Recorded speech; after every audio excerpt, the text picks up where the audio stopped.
Ahí sí. Y ahora vamos a ver las leyes de Newton, ¿sí?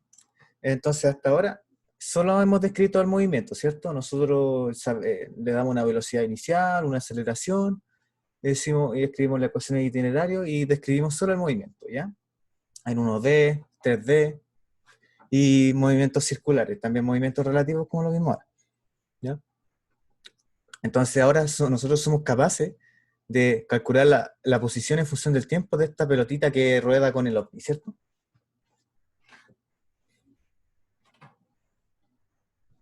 Ustedes pueden hacerlo, ¿sí? Calcularle la aceleración centrípeta, la velocidad tangencial y todas esas cosas, ¿ya? Lo que vamos a hacer ahora es eh, ver qué causa ese movimiento, ¿ya? Entonces aquí vamos a empezar a definir lo que es la fuerza. La fuerza es algo como intuitivo para nosotros, ¿cierto? Nosotros cuando empujamos algo aplicamos una fuerza, ¿cierto? Pero aún así es difícil de definir, ¿ya? Eh, MCU fue tan fugaz. Sí, lo que pasa es que todo lo no fugaz fue en una dimensión, ¿sí? Fueron dos veces lo mismo, no sé si se dieron cuenta, ¿sí? Y se paró el ovni, se paró. Ahí sí, ya.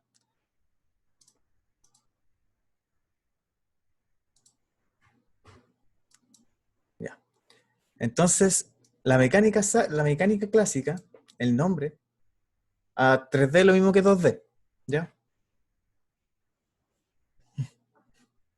Creo que lo mencioné hartas veces. Movimiento, movimiento cinemática en 3D es lo mismo que cinemática en 2D, ¿ya? El movimiento rotatorio es algo particular de un movimiento 2D, ¿sí? Ya. Mecánica clásica.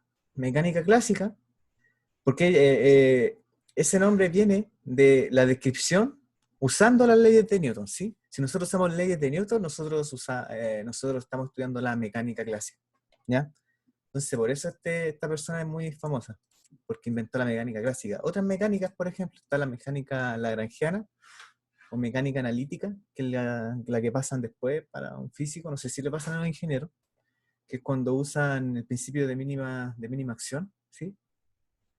El principio de mínima acción en donde usan la energía y minimizan la energía y construyen toda la mecánica solamente minimizando la energía, ¿ya?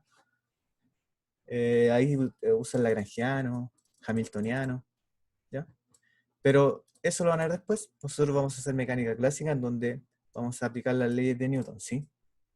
Em, Cuando se descubrió la relatividad general, bueno, la relatividad general es un paso más allá de las leyes de Newton, ¿sí? Como que las leyes de Newton son un caso particular de la relatividad general, ¿sí? Entonces, por eso aún se sigue enseñando, ¿ya? Lo que vamos a ver ahora es de alguna manera, describir dónde estamos viviendo, ¿ya? Definir en dónde estamos viviendo, en qué espacio estamos viviendo, ¿ya? Porque es una pregunta súper importante, ¿sí? Por ejemplo, ¿en qué espacio geométrico vivimos? ¿Ya? Ahora, los matemáticos, a ver, generalmente los griegos pensamos como pensamos ahora. Toda la matemática que nosotros hemos trabajado en la media, generalmente es solo griegos, ¿ya? Eso significa 2000 años atrás, ¿ya? 2000 años atrás. Entonces, por ejemplo, el espacio geométrico en el que nosotros vivimos se llama espacio euclidiano, ¿ya? Y tridimensional.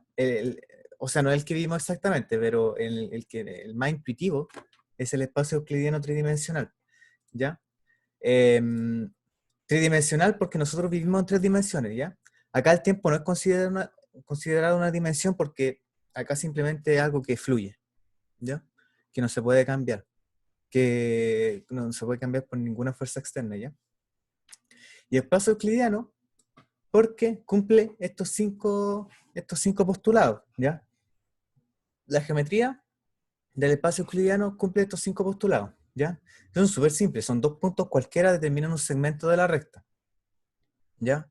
Un segmento de la recta se puede extender indefinidamente en una línea recta.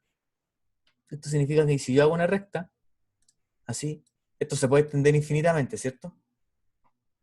Son súper, estos son postulados súper intuitivos, ¿sí? Dice, se puede trazar una circunferencia dado un centro y un radio. Eso también es intuitivo, ¿cierto? todos los ángulos rectos son iguales entre sí. Sí, este ángulo recto no cambia nunca, independiente de donde lo coloquemos, ¿cierto? Para arriba, abajo, diagonal, lo que sea, ¿ya? Y hay un punto que es el quinto, que dice, por un punto exterior a una recta se puede trazar una única paralela, ¿ya? Significa que si yo tengo una recta y yo coloco un punto, existe solo una paralela, ¿ya? Entonces, esto fue durante, no sé, pueden haber sido 1500 años. 1500 años decían, el punto 5 no creo que sea tan necesario colocarlo, ya que puede ser una extensión de los cuatro primeros puntos, se puede deducir de los cuatro primeros puntos, ¿sí? Y hubo harto desacuerdo, decía, no, esto puede ser así, esto puede ser no, ¿ya? Entonces, no sé, no recuerdo quién fueron los que dijeron, oye, no, pues, esto no es así, ¿ya? Y eso lo vamos a ver después, ¿ya? Entonces, un espacio euclidiano tridimensional es donde trabajaron los griegos, que es básicamente el mundo en el que vivimos, en el mundo que nosotros vemos así a simple vista, ¿ya? Por lo tanto, ustedes solamente saben griegos en términos de geometría, ¿ya? Eso significa que ustedes recién están aprendiendo lo de hace 2000 años, o más. 2020 años mínimo, no más. Debe ser 2000. ¿Ya? Entonces, vamos a ver por qué tridimensional. O sea, cómo vemos el espacio tridimensional. ¿Ya? Por ejemplo, imagínense en este mundo, en este loco mundo, en donde vivimos en un espacio bidimensional. ¿Sí? Nosotros, imagínense, vivimos en un espacio bidimensional. ¿Ya? ¿Ya? Bidimensional. Entonces, ¿cómo se vería una esfera en un espacio bidimensional? Es como si la cortáramos, ¿cierto? Y veríamos un círculo, ¿sí? Veríamos un círculo en el espacio, en una esfera en el espacio dos dimensional. Y acá un cubo, por ejemplo, veríamos un cuadrado, ¿ya?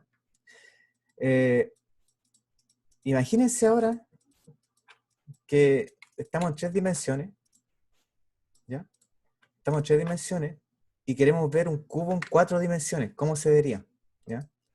Unos matemáticos súper sabios hicieron la matemática de esto se puede calcular así analíticamente, ¿ya? Y descubrieron que un cubo en cuatro dimensiones se ve así en tres dimensiones. Esto es lo que se llama el tesseracto, ese que sale en Avengers, ¿sí? El tesseracto es la proyección del cubo 4D en un espacio de tres dimensiones. Es súper difícil imaginarse un espacio en cuatro dimensiones, ¿sí?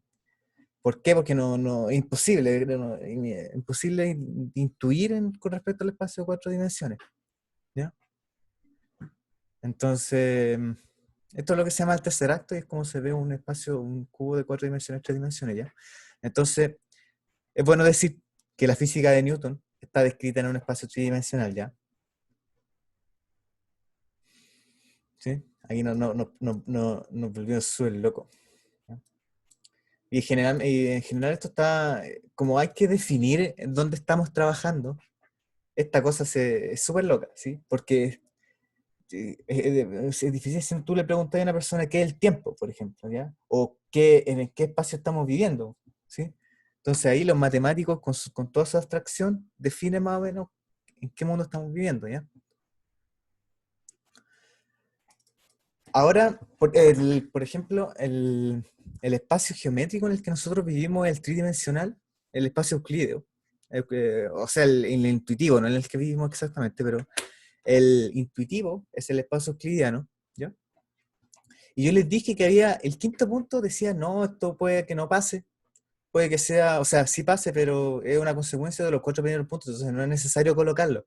Y ya, yo les dije que 1500 años se demoraron para poder decidir sobre esto. Entonces, recuerdo que creo que fue Gauss uno de ellos, y, y ¿cómo se llama? Y Lobachevsky, creo que era. Dijeron, oye, no, pues a ver, saquemos este quinto postulado y hagamos geometría. ¿Ya?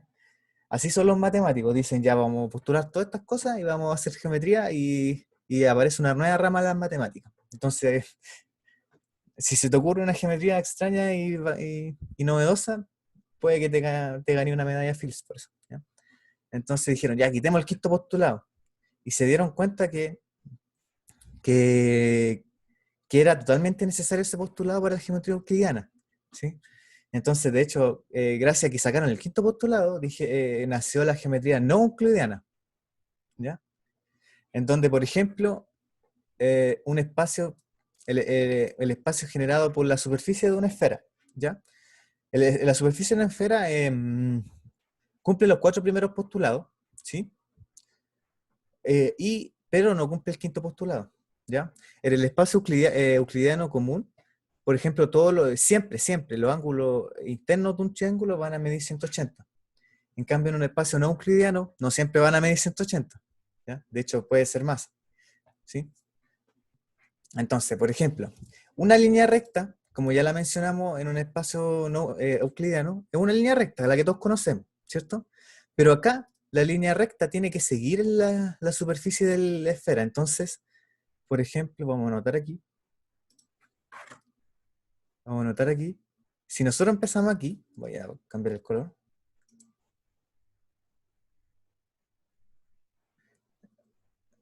Sí, puedes tener triángulos con distintos ángulos. Imagínense, dibujense un triángulo en una esfera y van a darse cuenta que no vale 180. ¿Ya? Una línea recta en nuestro nuevo espacio generado por la esfera es algo que rota, ¿cierto? Y llega al mismo punto, ¿sí? Eso es muy raro en el espacio normal, porque por ejemplo, en el euclidiano, si nosotros avanzamos en una recta, nunca vamos a llegar al mismo punto, ¿ya? Por ejemplo, hay unas cosas que se llaman meridianos, que son estos que van así, ¿cierto? En esta geometría son paralelos, ¿sí? Pero, pero se tocan en un punto, ¿sí? En los polos, siempre se tocan en un punto, ¿ya? Entonces ahí se rompe el quinto postulado, porque si yo tengo una recta y hay un punto, yo no puedo trazar una paralela exacta. ¿Por qué? Porque se tocan en los polos, ¿sí? ¿De acuerdo? Entonces, imagínense, em, a ver, dame un segundo, elegir zona. Claro, este es un espacio donde no se cumple este, este quinto punto. No sé, ¿ya? Entonces, imagínense aquí, yo voy en una línea recta, sin ninguna fuerza, yo voy a dar vuelta en este círculo infinitamente, ¿ya? Otro espacio interesante que busqué por ahí es el espacio de Lobachevsky, que se llama geometría hiperbólica, ¿sí? Es básicamente donde un punto exterior de una recta pasan infinitas paralelas, o puede pasar más de una paralela, ¿ya? Entonces, generalmente a la geometría del espacio se le puede asociar una curvatura, ¿ya? El espacio euclidiano no tiene curvatura, ¿sí? En cambio, el espacio de Lobachevsky tiene curvatura, ¿sí?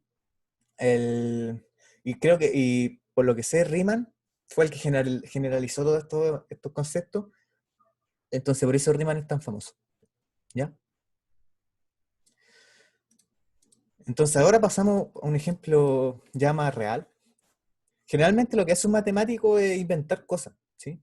Inventa cosas y de repente un físico se da cuenta de que esa matemática que él inventó funciona para algo físico. Y eso es lo que hizo Einstein, la geometría hiperbólica, ¿ya? Entonces, en relatividad general, nosotros, de verdad, así como en relatividad general nos dice que nosotros vivimos en un espacio de 4 dimensiones, en donde el tiempo viene a ser una más de las dimensiones y puede cambiar, ya no es, puede curvarse, o sea, puede ir más lento, más rápido, ¿cierto? Entonces no es algo intrínseco, ¿sí? No, no. Entonces, ahí Einstein se fue en la ola y cachó que el tiempo es otra dimensión, ¿sí? Y además era un espacio no euclídeo. ¿Qué significa esto? Que lo que hace la gravedad es curvar la geometría del espacio, ¿sí? Ya el espacio deja de ser una geometría euclidiana, pasa a ser una geometría, un espacio no euclidiano, ¿ya? ¿Y cómo se puede ver esto? Aquí yo encuentro que una de las conclusiones, una de las conclusiones más bonitas, es decir que lo único que hace la gravedad es curvar el espacio Y al curvar el espacio, por ejemplo el Sol, ¿sí? ¿Qué es lo que hace la Tierra? Se mueve en línea recta, pero se mueve en una línea recta sin fuerzas, pero en un espacio no euclidiano. Y como vimos anteriormente, vieron que si yo me muevo sin fuerza en una línea recta, yo estoy dando vueltas en un círculo, ¿cierto?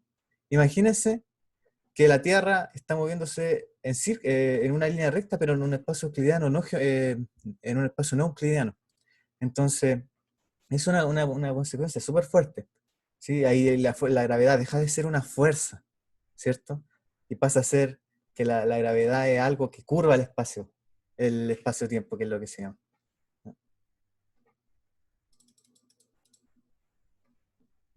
¿Sí? Eso es lo bonito de la relatividad y tiene hartas consecuencias más, pero esa es una de ellas, ¿sí? Por eso la Luna gira alrededor de la Tierra, porque la Tierra curva el espacio-tiempo, entonces la Luna se está moviendo en una línea recta, pero en un espacio no euclidiano, ¿sí? Entonces, bueno, todo eso es para llegar a esto, que en qué espacio Newton desarrollaría su teoría, ¿ya?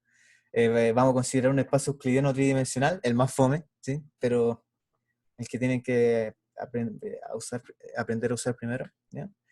El espacio tiene que ser homogéneo, ¿ya? Que significa que todos los lugares son equivalentes, ¿sí? Todos los puntos del espacio son equivalentes. Y tiene que ser isótropo, ¿sí? Que existen las mismas propiedades en todas las direcciones, en equitongo, en itongo y en zetatongo, ¿ya? Lo otro que hay que definir es qué es el tiempo. Ya la relatividad es una cosa súper rara, pero ahora el tiempo, la definición de tiempo que vamos a usar es que va a ser absoluto, es un concepto matemático y que fluye. ¿Ya? Profe, vuelva. ¿Qué pasó? Si lo que estamos haciendo ahora es definir un poco en qué mundo vivimos, ¿ya? Ustedes conocen a la perfección el espacio euclidiano tridimensional, pues lo han trabajado en geometría desde chico, ¿sí? Aquí está la definición, que es algo absoluto, verdadero y un objeto matemático, ¿ya? Y que es independiente a cualquier agente externo. Significa que independiente de la velocidad, independiente de cualquier cosa, el tiempo va a ser, no, va a ser independiente y solo va a fluir, ¿ya? Entonces, por ejemplo, si sincronizamos n relojes los sincronizamos, ¿ya? Y colocamos dos sucesos distintos en distintas posiciones del universo, ¿ya? Y, no sé, colocamos dos relojes, ¿cierto? Entonces, si ocurre un suceso, ambos simultáneamente, dos sucesos se consideran simultáneos si estos dos relojes en distintas posiciones marcan el mismo valor, ¿ya? ¿Sí? Esto no se cumple en relatividad general. ¿Por qué?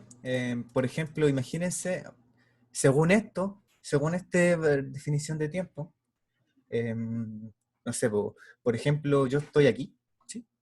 Y hay otra persona a infinitos millones de años luz, ¿ya? Y de repente, justo donde estoy yo, se genera un agujero negro con mucha gravedad, ¿ya? Según esto, instantáneamente, la otra persona a 1.000 millones de años luz de lejanía va, va a darse cuenta de que yo me transformé en un agujero negro, ¿ya?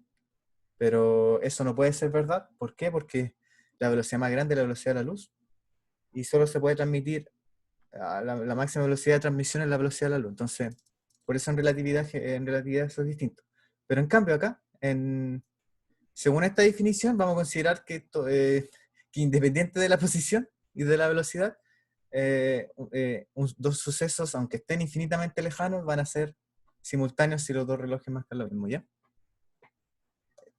Con esto terminamos de más o menos definir un poco el espacio en el que vivimos, ¿sí? Todo esto de la geometría son cosas matemáticas, súper matemáticas, y un físico las tuvo que aterrizar a una persona, a la física para poder describir el universo. Entonces, ahora pasamos a la primera ley de Newton. ¿Cómo inicio diapositiva? Ya. Esta es la primera ley de Newton, ¿sí? La famosa primera ley. Deme un segundo. El ejemplo de cuando uno va en tren, hay tres personas. Ah, si no le entienda. ¿Qué tiene ese ejemplo? Sí, un minuto. Estos son mis dibujos, profe de 70 años, proof.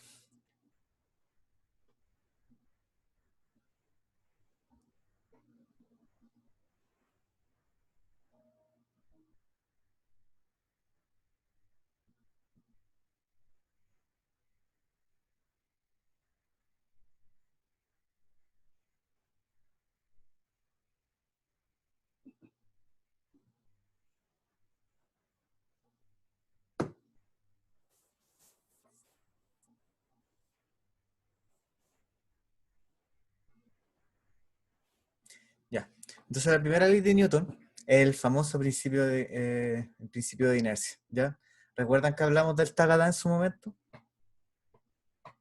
Entonces, sí, ahí el cuerpo, ahí es básicamente lo que dice el principio dice que cada cuerpo material persiste en su estado de reposo o de movimiento uniforme en línea recta. Significa que si eh, vas con velocidad, v sub 0, sin aceleración, va a va a mantenerte infinitamente mientras no haya una fuerza que cambie la velocidad, ¿ya?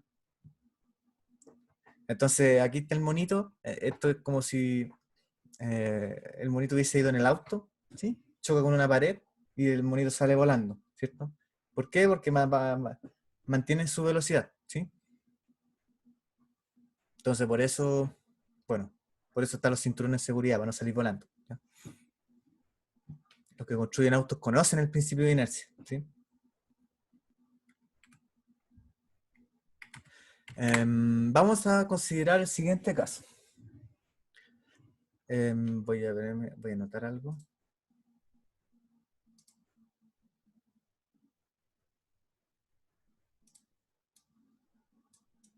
Antes de eso. Vamos a considerar esto. Un auto comienza quieto, ¿ya? Un auto comienza quieto y comenzamos a movernos. Comenzamos a acelerar, ¿ya? Comenzamos, si nosotros lo vemos así como estamos mirando el auto en estos momentos, nosotros estamos en un sistema de referencia quieto, ¿cierto? Ya, si nosotros vemos el auto acelerar, va a llegar un momento donde el auto siga en movimiento a velocidad constante o no, da lo mismo. Lo que sí vamos a ver es que el árbol sigue quieto, ¿ya? Vamos a ver que el árbol sigue quieto, ¿ya? ¿Qué pasa si nosotros nos colocamos en el eje de referencia, sobre el auto, ¿ya? Ah, y lo otro que me faltó mencionar es que para que el auto acelere es necesario aplicarle una fuerza, que es la que le aplica el motor, ¿cierto? ¿Qué pasa cuando nosotros estamos en el auto? ¿Ya? Nosotros vamos avanzando y vemos, nosotros estamos quietos, ¿sí? En el auto estamos quietos, pero estamos acelerando, ¿sí? En el auto estamos quietos, estamos acelerando, pero vemos que el auto se empieza a mover, a acelerar hacia atrás. Y, y cualquier persona en el universo se preguntaría, ¿por qué está acelerando hacia atrás? ¿Ya? ¿Qué significa esto? ¿Recuerdan lo que dije en el principio? Que su estado, si está quieto o si está en movimiento, no va a cambiar su estado a menos que se le aplique una fuerza. Pero lo que estamos viendo en estos momentos es que, el árbol está cambiando, está acelerando, pero está acelerando en dirección contraria al auto, ¿cierto? Pero nosotros estamos quietos, ¿ya? Entonces, ¿alguien tiene alguna explicación de por qué el árbol está acelerando si no se le está aplicando ninguna fuerza?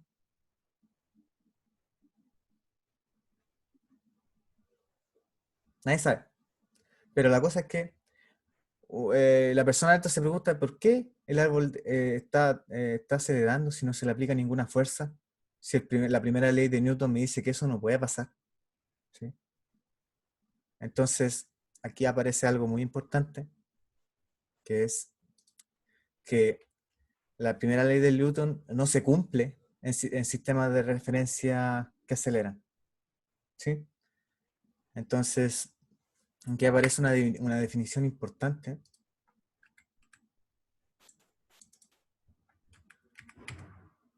Se me quedó pegado esto, ahí está. Una definición importante es que vamos a definir un sistema inercial. Solidario a que estoy en el auto, por ejemplo. Solidario al auto es porque estoy en el sistema del auto. ¿Ya? Entonces, la primera ley de Newton nos dice básicamente, nos define qué es un sistema inercial y un sistema no inercial. ¿Ya? Un sistema inercial es un sistema que no acelera, ¿ya? Y que cumple con la primera ley de Newton. Y un sistema no inercial es un sistema que acelera y que no cumple la primera ley de Newton. Por ejemplo, el movimiento circular. ¿Ya? ¿Qué pasa si nosotros, por ejemplo, estamos parados en un movimiento circular? Que nosotros, adentro del movimiento circular, estaríamos quietos, ¿cierto?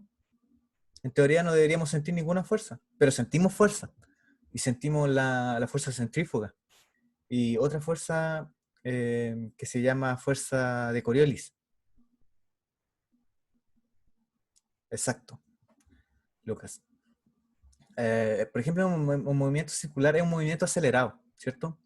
Entonces, si nos paramos dentro del auto, dentro del movimiento circular, por ejemplo, en un tagada, vamos a empezar a sentir fuerzas que no deberíamos estar sintiendo porque estamos parados. ¿Sí? Y a esas fuerzas que aparecen, esa fuerza se le llama fuerza ficticia, ¿ya? Por ejemplo, está la fuerza centrífuga y la de Coriolis, ¿ya?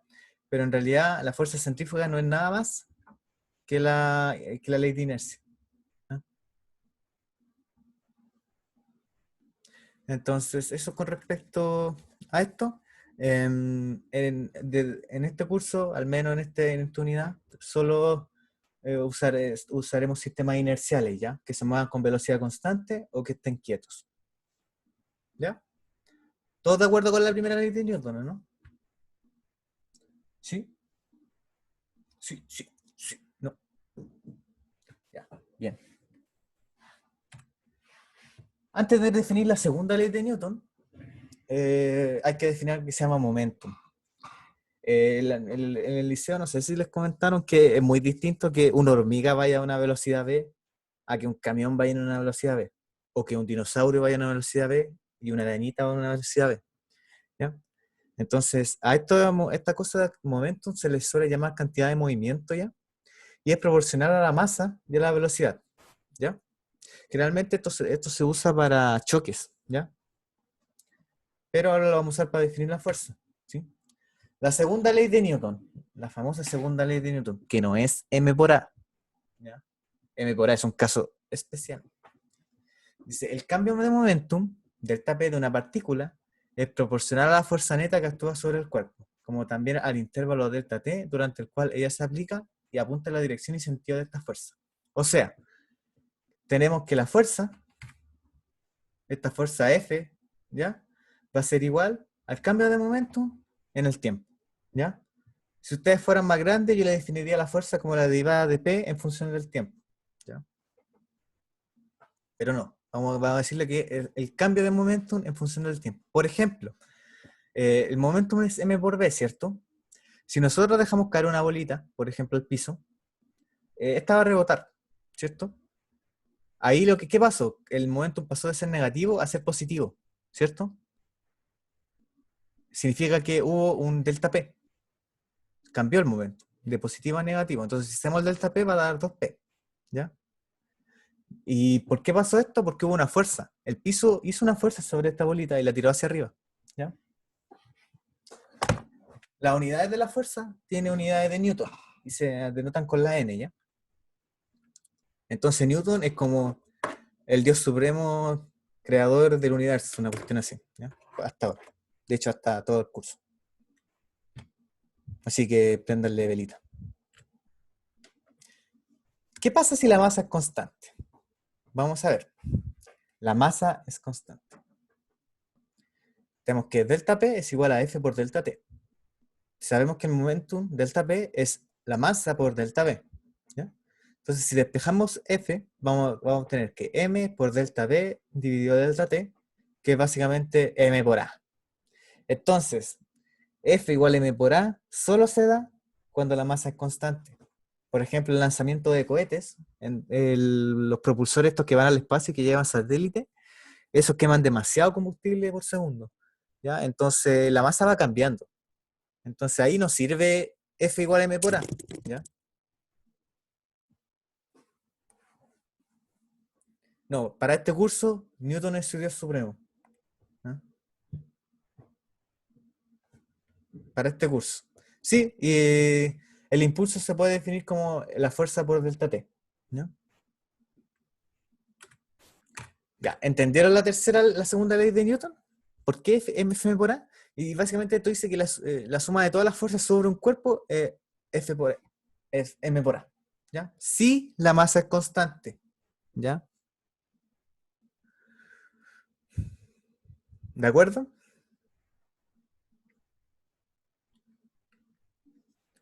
¿Todo bien con esto, cierto?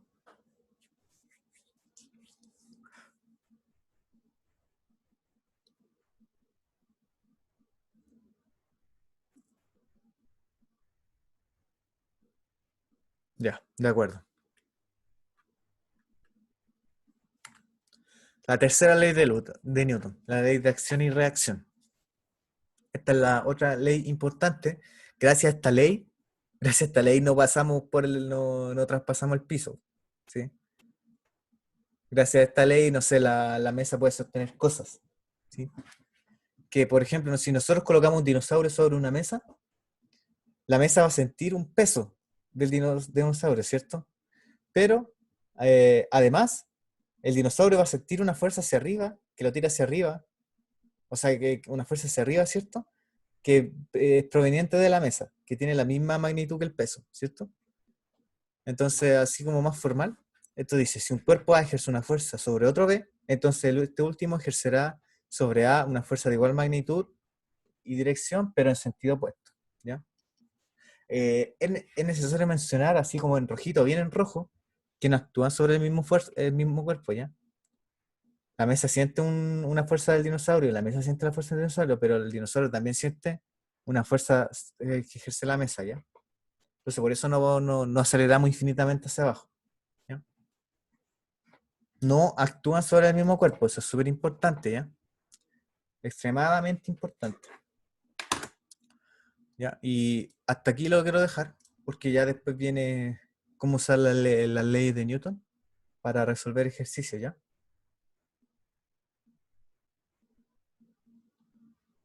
Sí, esto es más formal.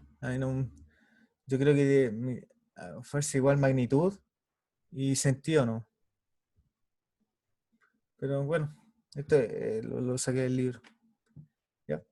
Entonces, eso con respecto a las leyes de Newton. Aquí están las tres con esta pequeña introducción, ¿sí? Ahora voy a parar de grabar.